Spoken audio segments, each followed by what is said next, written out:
안녕하세요. 드론 이걸째 민속 이야기. 27화. 이것도 준비 안 했네요. 둘이 얘기하다가. 27번째. 두레로 5번째죠?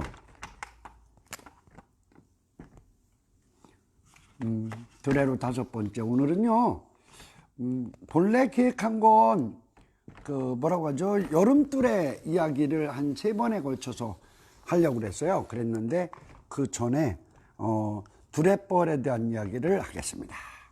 왜냐고요? 뭐라고 하죠? 농악할 때는, 전화들을 많이 해주셨어요. 좋다는 얘기, 또한 궁금한 것이 무엇이라는 얘기, 그리고 또 이제, 그건 아니지 않느냐 하시는 분들이 있었는데, 두레 이야기로 나오고서는 전화가 한 통화도 없었거든요.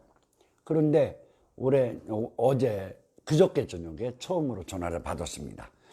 이야기를 하는 동안에 두레볼 하는데, 그게 체계적으로 되었던 거냐, 아니면 마을마다 어떤 형태로 됐고 어떤 종류가 있느냐. 그래서 그분한테 조금 설명을 간략하게 드렸더니 그 얘기를 먼저 하는 게 재밌겠다, 그런 말씀을 하셔서 받아들였습니다. 제 앞에 지금 이런 것이 있습니다. 이게 뭐냐면 종인형이죠. 이름은 민중입니다. 누가 만드셨느냐면 제 스승이신 심우성 선생님이 만드셨어요. 심우성 선생님이 넉전 아리랑 또는 동학 아리랑의 넉전 춤을 추실 때에 항상 앞에 놓고, 이게 그러니까 우리나라의 3천만 동포라는 의미를 담아서 해두셨어요. 민중을 잃어버리지 말아라. 네가 잘나서 민속하는 거 아니다. 그런 의미로 저는 받아들여서, 며칠 전 23일 날 심은성 선생님 돌아가신 2주년 되는 날 제상에 제가 갖다 모시고 절을 했던 작품인데요. 선생님을 생각하는 마음을 먼저 갖고 시작하자 하는 의미에서 앞으로 모셨습니다. 두레벌. 두레가 공동체를 운영할 때 지금 그렇죠. 어떤 회칙이든지 꼭 상벌에 대한 이야기가 들어가죠. 그런 형태의 회칙이 있듯이 두레에서도 분명하게 두레벌에 대한 것들이 있었어요. 옛날하고 지금하고 다른 것은 뭐라면 회칙을 정해서 그것을 성문으로 갖고 있는 것이 아니고 그냥 관습에 의해서 늘 하던 모습대로 그것들을 해 나왔다는 것이 다르죠. 그러니까 두레라는 공동체가 그것도요 17살짜리부터 45살까지의 넓은 연령층으로 농사일을 갖고 가니까 단체를 제대로 끌기 위해서 벌을 줬을 거라는 건 당연한 거죠. 근데 그 두레벌이 조사를 돼서 이 동네 저 동네에서 공통적으로 나오는 것들, 그것이 이제 한 동네 이상 조사가 된 것들을 모아보니까 6가지 정도였었어요. 가볍게는 이제 호맹이 빨랫줄이라는 게 있어요. 호맹이 끄리, 호맹이 빨랫줄에서 호맹이를 갖고 하는 게 있고요. 그 다음에 깽매기 벌주가 있어요. 그 다음에는 이제 조금씩 높아지는데요. 송아지 따비라는 게 있고요. 그 다음에 농기 기둥. 여기서부터는 좀 엄한 벌이죠. 농기 기둥 다음에 농기매, 두레매 그러는 회초리가 있고요. 마지막이 뭐예요? 삭두레, 멱두레. 공주에서는 삭두레라는 말보다는 멱두레라는 말을 많이 썼고요. 예산이나 청양 쪽은 삭두레가 많고 멱두레가 적습니다. 그러니까 사실은 거의 같은 용어인데요. 그래서 여러 군데에서 채용되는 말로는 삭두레라서 제가 삭두레라는 말을 더 많이 쓰는데, 공주에서는 어른들 삭두레라는 말을 못 알아들을 수도 있어요. 멱두레 그러면 바로 알아들으시는데, 그런 차이가 있는 6가지가 있습니다. 이거 외에도 좀 있죠. 그 얘기부터 시작할까요? 호맹이 빨랫줄이라고 하는 것이 구체적으로 여러 동네가 나왔는데, 그냥 호맹이 지게 호맹이 끄리가 있어요. 뭐냐면 어른들의 두레 마금하는 날 어른들이 다 하고 나와서 호맹이를 씻어서 나란히 놓습니다. 나란히 놓고서 그것을 여름철에 먹는 장소까지 이동을 해 놓으라는 거예요. 그 대신 순서를 어기면 안 돼요. 근데 호미가 사실은 다른 정도 어쩌고 해서 하지만 그게 그거 같아서 남의 호미로 기억을 하긴 어려워요. 내 호미는 아는데. 그러니까 호미를 쭉 갖다 놓으면서 어른들이 내가 몇 번째 놓고를 마음속으로 놓고 꽁배짜리한테 그것을 이동시켜 놔라 그 얘기죠. 그러면 긴 줄을 갖다가 차례로 묶어요. 그래갖고 지게에다 짊어지든지 이제 신풍면 선악리 같은 경우는 그걸 지게에다 묶어요. 그래서 덜덜덜덜 끌고 가요. 그래서 그대로 놓는 거죠. 풀러 놓는 거. 그리고 지켜보기가 있어요. 지켜보기는 뭐냐면 어른들이 일하는데 논에를 못 들어가고 논두렁에 앉아서 그걸 보고 있어야 돼요. 그건 좀 재밌더라고요. 그 뭐냐면 게으름 떠는 똥배짜리가 있으면 논의를 오히려 못 들어가게 하고 어른들이 논 매는데 다 일하는데 꽁배를 안 쳐놔요. 근데 그건 이제 지금 얘기한 건 이제 여러 동네가 나온 형태는 아니었고요. 이게 가벼운 벌들이죠, 이런 건. 그런데 이제 호맹이 빨랫줄은 그 여러 동네가 나옵니다. 이 소리를 처음 제가 체록한 동네는 저 우성면 한천리, 그 홍길동이라는 산적이 활동했다고 해서 유명한 무성산자락 아랫동네인데요. 그 호맹이 빨랫줄이 뭐냐면 똑같아요. 여름들에 여름들에 일판에서 주는 벌이고요. 그리고 어른들보다 꽁배짜리는 일찍 나오야 하거든요. 그래갖고 뭐 준비할 게 별로 없어도 준비하는 척하고 해서 어른들 눈에 들려고 노력들을 하는데 꽁배짜리가 건방지게 늦게 나온다든지 아니면 뭐 어른들 이렇게 논에 다 들어가는데 특별한 사유도 없는데 빨리 못 들어가고 늦게 논에 들어간다든지 해갖고 이제 좀 게으름을 떨어서 젊은이들에게 부지런하게 일하는 것의 분위기를 깨는 사람에게 주는 벌이에요. 좌상이나 공원이 협의를 해서 이것을 하는데요. 논을 메고 다 나오면 다음 논으로 이동할 때 되게 자기 호맹이 꽁무니 다 차고 가요. 그런데 그때는 호맹이 빨랫줄을 할 때는 뭐라 하냐면 긴 장대미 두 개에다가 끈을 꽉 묶어버려요. 묶어가지고 그거 하나 놓고 어른들이 나오는 순서대로 호맹이를 쭉 늘어놓고 그 순서대로 갖다 놓으라고 하는 거예요. 그러면 호맹이 빨랫줄은 한 사람에게 안 주고 두 사람에게 주거든요. 그럼 그 두 사람이 그것을 줄에다가 척척 걸쳐 갖고 가면 아무리 조심을 해도 그게 뭉쳐버립니다. 근데 그걸 하는 요령이 있어요. 그게 뭐냐면 양쪽 막대기를 두고도 호미를 묶을 수가 있어요. 제목묶기에서 외역기라는 방법인데 안으로 돌려서 두 번을 하면 막대기를 빼지 않고 묶을 수가 있습니다. 근데 이 방법이 농사에서는 그 묶는 것에 대해서 참 여러 가지로 써요. 지게꼬리를 묶을 때도 그 방법을 쓰고 뭐 볕단에서도 그 자리지게질 칠 때에 외예로 한다든지 해서 그것을 일찍 배워 놓으면 농사일이 쉬워지는 거죠. 근데 그거를 알려주지 않고요. 딱 벌려주는 거예요. 그럼 먼저 선배들은 당해봤으니까 아는데도 잘 얘기를 안 해주고요. 묶어갖고 오느라 하면은 그냥 두 줄로 묶어버리면 무지하게 짧고요. 줄이. 반대로 그것을 갖고 그 장대미를 뽑아서 묶으면 길이기는 되는데 많이 힘들죠. 그래가지고 그 묶는 방법에 대한 것들을 공부하게 해서 움직이는 겁니다. 그래서 이제 그대로 갖다 놓게 하는 거죠. 그러면 이제 어른들이 순서가 맞으면 저기 하는데 순서가 틀리면 이제 혼나는 거예요. 다음 벌로 가는 거죠. 그 다음 벌, 그게 뭐냐면 깽매기 벌주입니다. 깽매기 벌주는 이제 그 호맹이를 잘못했을 때도 하지만 뭐예요?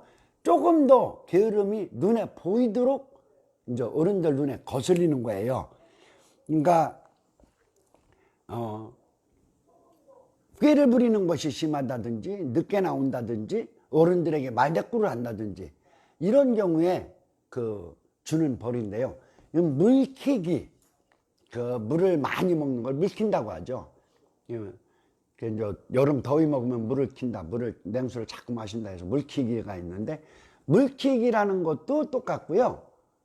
깽매기 벌주도 같은 벌을 줍니다. 근데 깽매기 벌주는 말 그대로 그 장새가 치는 깽매기 있잖아요. 거기다가 막걸리를 한 잔 주는 거예요.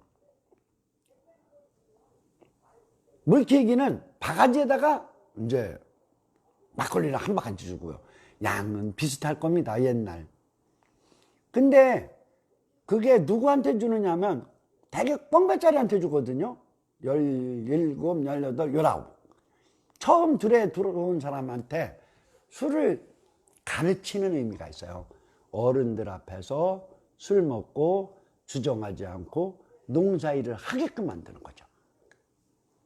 그러니까 깽매기 벌주로 술 배운 사람들은 대개 뭐예요? 어른들 앞에서 주사를 부리지 않는다는 얘기인데, 그 전에 17 전에들 많이 마시기 시작하는데, 그래도 어른들 앞에서 술 먹고 제대로 하는 거고요. 벌주의 양은 좌상이 정하고요. 잘못한 정도에 따라서 한 잔, 두 잔, 석 잔까지. 석 잔 이상 줬다는 동네는 못 봤고요. 그런데 한 가지 감안을 하는 게 있어요. 저처럼요, 술을 일체 못해요. 저희가 아버지, 어머니가 10남매인데 그 외삼촌 이모가 술 한잔 하는 사람이 없고, 저희 아버지가 형제간이신데도 술을 못해요. 그런 사람은 이 벌을 안 줍니다. 잘못될 수 있으니까요. 집안에서 이제 그 동네에서 오래 살아왔으니까 알아서 하는데, 그런 형태로 깽매기 벌주를 줬어요. 재미난 벌이 하나 있어요. 그게 송아지 따비입니다.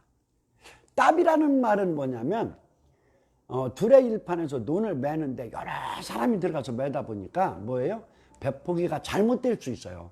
벼포기가 흙에 쓰러지든가, 아니면 그 발에 밟혀서 쓰러지든가, 이런 경우에 그것을 뒤로 다니면서 모폭을 춘다고 하는데, 뭐를 일으켜 세우는 사람이 따비예요. 근데 송아지 따비는 논에 들어가는 따비가 아니고, 그 두레꾼이 키우는 농우 중에 송아지가 있는 집에 그 송아지 한 마리를 끌고 나와요. 그래갖고 그 드레이판에다가 풀어놓습니다. 그러면 잘못된 사람이 뭐 하느냐면, 그 송아지가 논에 못 들어가게 계속 따라다녀야 돼요. 논은 안 매는데. 근데 이거는 의외로 명예에 관련된 거죠. 그게 다 이제 그런 벌을 받았다는 걸 두레꾼들이 알게 되죠. 그래서 이거는 조금 센 벌입니다.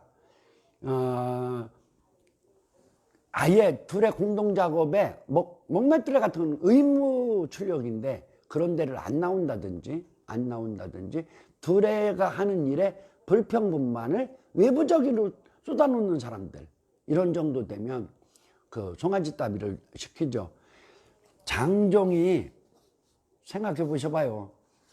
이게 뭐 뻥배짜리라면 그렇게 창피한 일은 아닐 텐데, 장가 들고 26, 7 된 사람이 애기도 있는데 송아지 따비를 당해서 하루 종일 송아지 궁뎅이만 따라다녔다. 그렇게 되는 것이 소문이 나면 동네에서 많이 웃음거리가 되겠죠. 그래서 약간 명예성을 갖고 있고요. 그렇게 해서 송아지 따비는 여러 동네가 있어요. 이건 거의 모든 두레가 행했던 두레벌 중에 하나입니다. 엄한벌부 갑니다, 이제. 엄한벌, 중벌. 이 중벌은요, 여름두레 먹는 현장에서 이렇게 행하지 않습니다. 여름두레 일판에서 행하지 않고요. 꼭 여름두레 먹는 날 합니다. 사람들 다 모인 듯이 하는 거죠. 제가 그 농학을 설명할 때, 두레 농학을 설명을 할 때 여름두레 행차가 어떻게 되는지 설명을 드렸죠. 농기 세우고 꽃나비 세우고 풍장치고 좌상이 앞장서서 쭉 가는 거죠. 두레꾼들 다 가고, 그거 끝나면 두레쌀 나누는 자리로 가는 건 그런 행차입니다. 근데 농기기둥부터 앞으로 설명드릴 세 가지는 다 그 행차가 끝나면서 시작됩니다.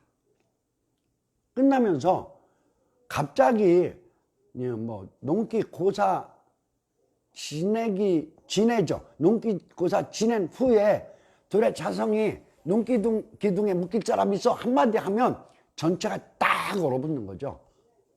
농기 기둥은 간단합니다. 농기 때에 사람을 묶어두는 겁니다.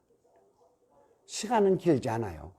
시간은 언제냐면 농기 고사 지내고 밥 먹기까지예요. 근데 그 시간에 뭐예요? 두레살 나눌 때예요. 기분 좋게 두레살을 나눠서 받아 갈 때에 어떤 사람은 잘못을 해서 농기에 묶이는 겁니다.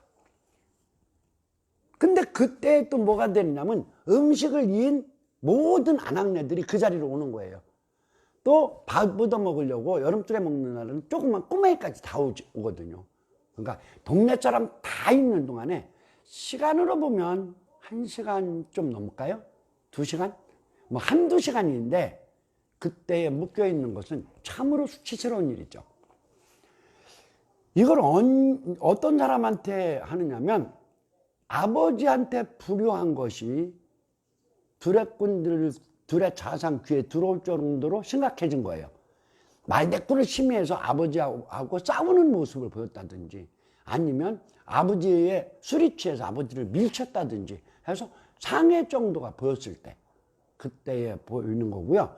두레꾼들한테는요 두레를 비방해 갖고 두레 자상을 비방한다든지 해서 두레 전체가 바깥 동네로 이 소문이 나가면 두레가 창피를 당해서 아랫두레하고 서열이 뒤바뀔 수 있는 정도의 잘못을 저지른 사람이 있다 하면 농기 기둥을 합니다.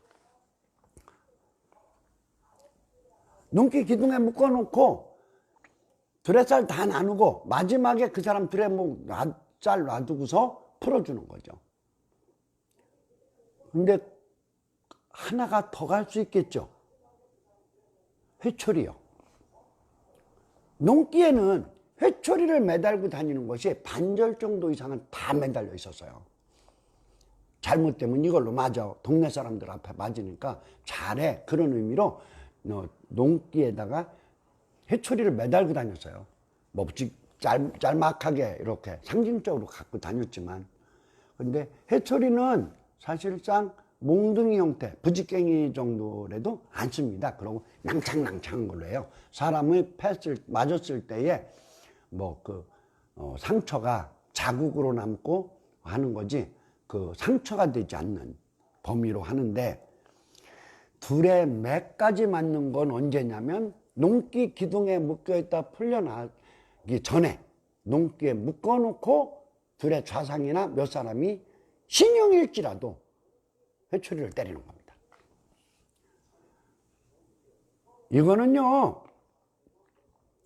이거는 이제 아주 뚜렷한 불효가 나온 경우가 제일 많고요.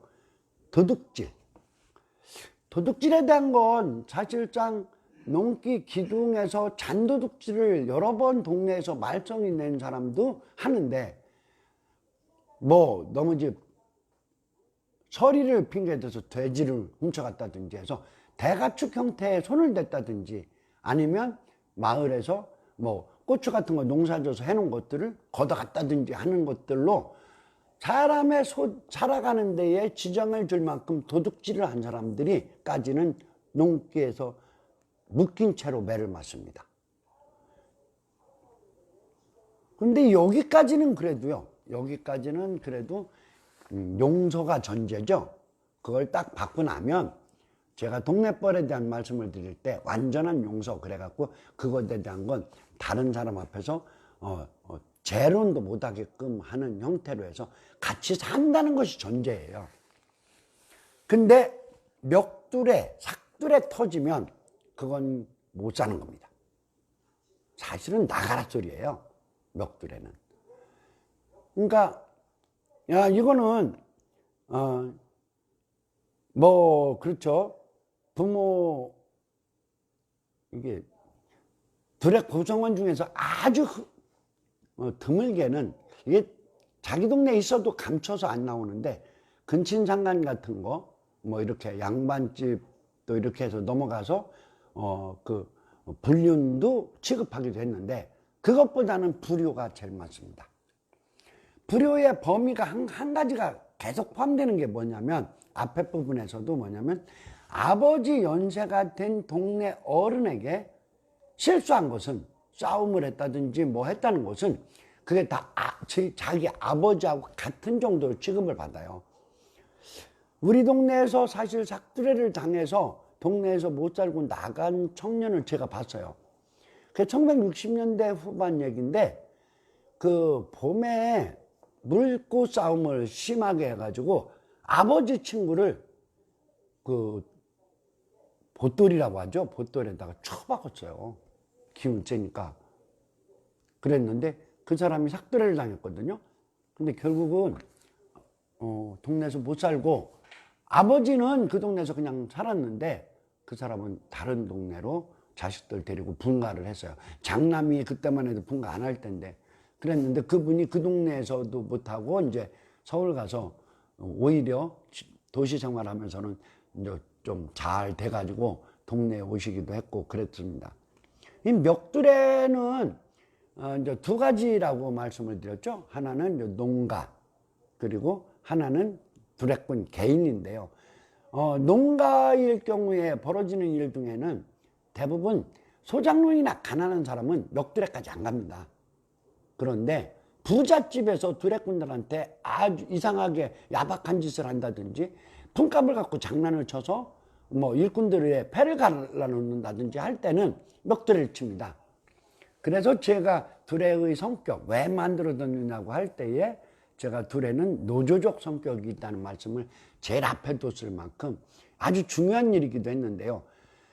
이것은 그 멱두레를 당한 집의 모습이 그 동네의 두레꾼들하고 품앗이 못합니다. 그러면 100% 남의 동네 사람들하고 품앗이를 해야 되고요. 남의 동네에 가서 품을 얻어와야 되는 일이고, 또 한 가지 개인이 멱두레를 당한다. 이게 두 가지인데요. 뭐냐면 호주가 당할 경우가 있죠. 호주가 당할 경우 있고 아들이 당할 수 있어요. 두레 구성원 중에 아버지와 아들이 같이 두레 구성원인데, 아들이 당할 때는 심각해지지 않는데 아버지가 당하면 이 아들은 품앗이를 할 수 있는데 아버지는 못하죠. 근데 혼자 있는 두레 구성원에, 호주 혼자 있는 집에 삭두레를 개인이 당하면 그 멱두레, 그 농가로 당한 거하고 똑같은 효과가 있어요. 그래서 이거는 이제 뭐 소도둑질 뭐 이렇게 해서 큰 도둑질을 한 사람, 그리고 불효에서는 부모의 몸에 상처를 입힌 사람, 뭐 돌아가시게 되면 거의 그냥 마을에서 동출에 내쫓는데 그 정도는 아닐 때에는 멱두레를 놓거든요. 그러니까 그렇게 하고요. 그리고 이제 반인륜적인 것은 대부분 동네에서 동출로 가는데 두레가 혹간 관여하기도 해요. 그게 뭐냐면 마을 대동계가 어떤 질서가 좀 약한데 두레는 센 동네들이 있어요. 그런 동네들은 그렇게 하기도 합니다.